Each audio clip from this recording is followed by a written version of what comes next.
మాతృత్వ దినోత్సవం సందర్భంగా ఒయాసిస్ ఫెర్టిలిటీ చేపట్టిన జననీ యాత్ర ఆధ్వర్యంలో ఉచిత ఫెర్టిలిటీ అవగాహన సదస్సులో ప్రారంభమైంది. ఎమ్మెల్సీ మధుసూదన్ మొబైల్ ఫెర్టిలిటీ బస్సును ప్రారంభించారు. గ్రామీణ ప్రాంతాల్లో ఒయాసిస్ ఉచిత ఫెర్టిలిటీ సలహాలు, రక్త పరీక్షలు అందించడం అభినందనీయమని అన్నారు. జననీ యాత్ర గత 30 రోజుల్లో ఆంధ్రప్రదేశ్, తెలంగాణలో 30కి పైగా పట్టణాల్లో సుమారుగా 700 మంది దంపతులకు ఉచితంగా కౌన్సిలింగ్ ఇచ్చినట్లు oasis fertility scientific head doctor Krishna Chaitanya చెప్పారు.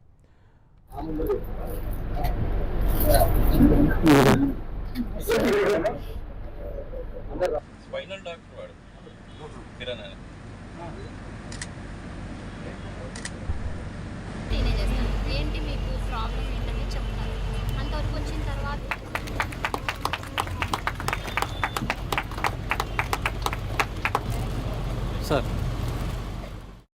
ఒయాసిస్ జననీ యాత్ర అనేది మదర్స్ డే సందర్భంగా ప్రత్యేకంగా దీన్ని ఒక ప్రయాణం లాగా కొనసాగిస్తున్నాము. ఇప్పటి వరకు ఆంధ్రప్రదేశ్, తెలంగాణలో 30 సెంటర్లలో ఈ ఒయాసిస్ జననీ యాత్ర అనేది జరిగింది. దీనివల్ల ఉచిత ఫర్టిలిటీ టెస్ట్లు, చాలా మంది సంతానం లేని జంటలకు అంటే 500 పైన జంటలకు ఉచిత ఫర్టిలిటీ టెస్ట్లు మరియు కౌన్సిలింగ్ అనేది అందించబడింది. వాళ్ళకి సంతానలేమి సమస్యలు ఏమి అనేది తెలుసుకుని మనం ట్రీట్మెంట్ అనేది అందించాము వాళ్ళకి. సో ఇది చాలా సంతృప్తికరమైన అనుభూతిని మాకు చెందించింది. తర్వాత ఇక్కడ ఆదోనిలో మాకు చాలా మంచి రెస్పాన్స్ వచ్చింది. మనకు ముఖ్య అతిథిగా ఎమ్మెల్సీ డాక్టర్ ఏ మధుసూదన్ గారు ఇక్కడికి విచ్చేస్తున్నారు. వాళ్ళకి హృదయపూర్వక ధన్యవాదాలను తెలియజేసుకుంటున్నాను. ఈ ఇన్ఫర్టిలిటీ సమస్య అనేది మనం ఇప్పుడు చూస్తుంటే ప్రతి 10 మందిలో ఒకరికి ఉండేది ఇంతకు ముందు. ఇప్పుడు ఎలా అయిపోయిందంటే ఇది ప్రతి 5 మందిలో ఒకరికి అనేది ఉంది.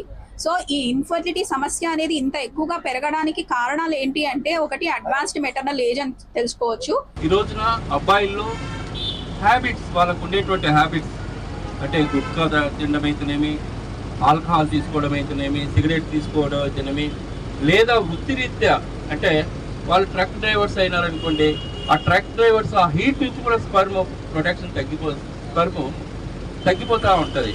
అంతేకాకుండా సెల్ ఫోన్స్ ఎక్కువగా వాడటం వల్ల అయితేనేమి, ల్యాప్టాప్స్ ఎక్కువ వాడటం వల్ల అయితేనేమి, అంటే ప్రతి ఒక్కరికి కూడా ఈ రోజున ఈ సమస్య ఉంది. అంతేకాకుండా ఈ రోజున ఇన్ఫర్టిలిటీ సెంటర్ని మనం సంప్రదించాల్సినటువంటి ఆవశ్యకత ఎంత ఉంది అని అంటే, ఈ రోజున మనకు పెళ్ళైనాక సంవత్సరం లోపల గర్భం దాల్చకపోతే ఖచ్చితంగా మనం ఈ ఇన్ఫర్టిలిటీ సెంటర్ అనేటువంటి వాటిని మనం కలిస్తే చాలా బాగుంటుంది. అంటే ఈ కాలంలో చాలామంది పిల్లలు చదువుకోవడం వలన వారు కరెక్ట్ వయసులో, అంటే అమ్మాయి ఇప్పుడు 18 నుంచి 21 చేశారు, అబ్బాయి 25 సంవత్సరాల లోపల, అది ఫర్టిలిటీ ఏజ్.